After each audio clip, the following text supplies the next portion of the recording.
going on, Tom? So, what's your favorite song? Of all time? Ooh, I don't know. I like Sexual Healing by Marvin Gaye. Okay, that's enough. Okay, am I making you uncomfortable? No. There's nothing specific about that song. It's just that you have a favorite song. And I have the same problem where I struggle to think of what my favorite song is. My theory is that most people don't really know what their favorite song is, in that I'm defining the favorite song as the one they would enjoy the most. And a lot of what people say is their favorite song doesn't really have to do with how much they'll enjoy it the most. It's like a song that represents their identity, or it's a song that they just know really well. It pops Sexual in their Healing head. is all about my identity. I don't know about that. I like that concept, but I don't know if Or it's true. it's about what you want your identity to be. Yes. Aspirational. Yes, it's probably more aspirational than realistic. Or it might be their favorite song for a while, and then they overplay it, but they don't realize how much the bloom has gone off the rose in their head until they go back and listen to other songs. Oh yeah, this one I actually like better. So I worked in the radio business, and we call that burn, right? So when a song comes out, you really, really like it, you play the crap out of it, and then you get burnt on it. Like, you just get sick of it. You get to the point where you can't hear it anymore. We actually used to do studies where we'd measure how burnt a song became. And when we put it in heavy rotation, and then when it became too burnt, we would back off it. We would put it into a different rotation on the radio station. One of the things I did once was I was rating all the songs in my music library on a scale from 1 to 10 over a series of months. So then I would listen to like a 6 and then an 8, but I realized I like the 6 better, or the 7 better than the 8. After a while, it's like this whole concept of giving them a flat rating, an absolute rating is bullshit. Mood. Right, and so I had this problem. Like, I just went through my music collection over the weekend. Like there's so much memory on my phone that I would take songs that I kind of liked and put them in my phone. And now, like, Jody Watley's coming up and Bobby Brown. Why are these songs coming up on my phone? And I would hate it. Yeah, sometimes you think that you are still into those songs, and yet I always am fast forwarding. But yeah, you forget how much you like the song. When you assign it a number 1 to 10, you're assuming that this feeling of enjoyment corresponds to this number. So-so songs you might rate 6, and then a year later you might rate so-so songs as a 7. You might even forget your rating scale. So you forget everything. Basically, everybody forgets everything. And yeah, so in other words, most people are wrong about what their favorite song is, but I have the solution. All right, what is it? People don't think in absolutes. People think relatively. Right. Is this song better than this song? Right. So my idea for a rating system is you don't rate a song in absolutes. You listen to one song, and then you listen to a second song, and as the second song is playing, a pop-up will come up. Do you like this song better than the previous song? Yes or no? All right.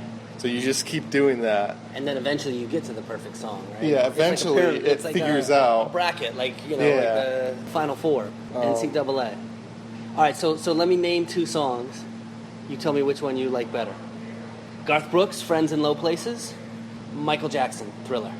I'm not a country fan, but I'd say Friends in Low Places. All right. So, really? Thriller isn't that great of a song. All right, I like Smooth Criminal. You want to say that on a recording, right?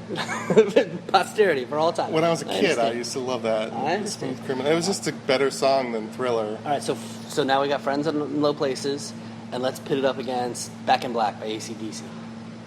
Back in Black. I'm with you there. I mean, I like both those songs. But Although AC/DC, whenever I hear this song, Dirty Deep, I think of like this guy with like Soldier of Fortune magazine, and he's like the crazy guy. You need to kill somebody? Right. I'll kill somebody. You know, it's not a bad song, but it's like you really want to glorify that guy. Okay. All right, so we got Back in Black versus Bad Romance by Lady Gaga. How about Lady Gaga for it? You know, so AC/DC comes out on top. Yeah. All right. So you act surprised. No, I wasn't sure.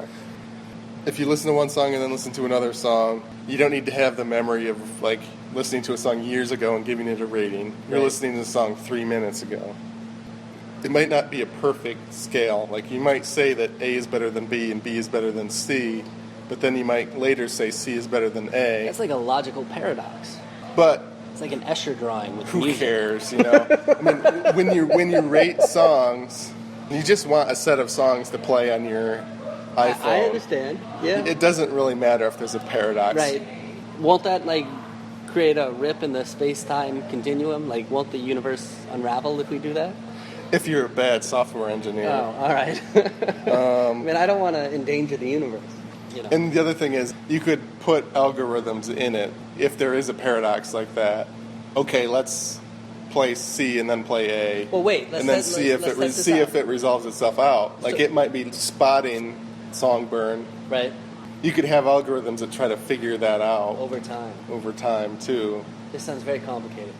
So I call it MC Squared because MC Squared brings out the image of Einstein. An MC. It sounds like a nerdy a radio MC guy. I'm with you. Also, you're rating songs relative to other songs. So Einstein was the relativity guy. This is the relativity app or rating system. You're going a long way for this here. The other thing I like about Einstein is that he's sort of musically neutral. If you picked Garth Brooks as your logo, people who like rap aren't going to use your app. I feel quite confident that if Einstein were alive today, this is the methodology he would use. Plus, if you look at Einstein's hair, yeah, you could interpret it as stoner hair. Yeah. So people who like rap or stoner rock type music. Do you think Einstein did drugs? Do we know? I don't know. I mean, you kind of figure you'd have to be to come up with some of those ideas. So Einstein's hair. Yes. You can interpret it as stoner hair. You could interpret it as headbanging heavy metal sticking up. Right. You could interpret it as whatever genre you like. Right. And then the other thing is, it doesn't have to be Einstein. You could use Neil deGrasse Tyson. Yeah. It could be anybody in the field of physics. I don't know who you would use for country, because you put a cowboy hat on Einstein's head, you don't see the hair. So. See, now there's a joke in there about whether country fans believe in science. I didn't think of that. Well, NASA is heavily southern because all the rocket facilities and stuff are in the south. There's got to be some cowboy physicist. My childhood best friend, we would play every day when we were kids. And he always wanted to be an astronaut. That was his dream. He worked for NASA for a little while, and then Obama basically mothballed the shuttle program, and so he knew he wasn't going to be an astronaut. He now works for SpaceX. And I don't know what he does there, except that when he has a bad day at work, it makes the front page of the newspaper. You know, something blows up. I have an uncle. He didn't work for NASA, but he worked for Boeing or some contractor for NASA. They build the rocket in a giant airport hangar, and then they've got to have this device move the rocket from the airport hangar to the launch site, and that's what his company was building. It's millions of dollars. So they screwed up and the rocket tipped over. Oops. That's a bad day at work. All right, so we got our MC Squared music system. There's Fahrenheit, there's Celsius, and there should be the MC Squared music system. Yeah, that's important. Pandora's got their system, and then we've got the MC Squared system for people who are serious about their music. I think of it as a rating system, not necessarily its own app. I would like to have it built into Spotify. You just want everybody to license it. Yeah, license it. There you go. You just want to think up the idea and then have you pay me to use it. Let me ask, could this scale be used for other things? Could I use it for TV shows? Could I do House of Cards versus Cheers? Shows don't have the repeatability that music does. You're burned after one watch. Right. So the rating doesn't really matter. There's no need to rate them. I did think about, would it work for jokes? They don't really have this. There should be an app for this. This is probably a second idea. Yeah. A meme or one-liner app that just shows one after the other, after the other, after the other, and you just sort of swipe left or right. Depending on which joke you like better. Yeah. Jokes don't have quite the repeatability of music, but they do have some repeatability. Why did the seagull fly over the sea? Because if it flew over the bay, it'd be a bagel. Did you hear about the mime who went shopping? He bought unmentionables. Which joke? I would say the seagull. That is my favorite joke. In my mind, that is the sexual healing of jokes. When I get this feeling, honey, sexual healing. I'm comedian Seth Resler. I'm your host, Tom Walma. This is Creativity Wasted. If you like this podcast, please subscribe and give a review or rating on iTunes, Google Play, Stitcher, SoundCloud, or wherever you got it. I have a website, creativitywasted.com, and I also started a Patreon. So if you love the show, consider donating to Patreon. Thanks for listening.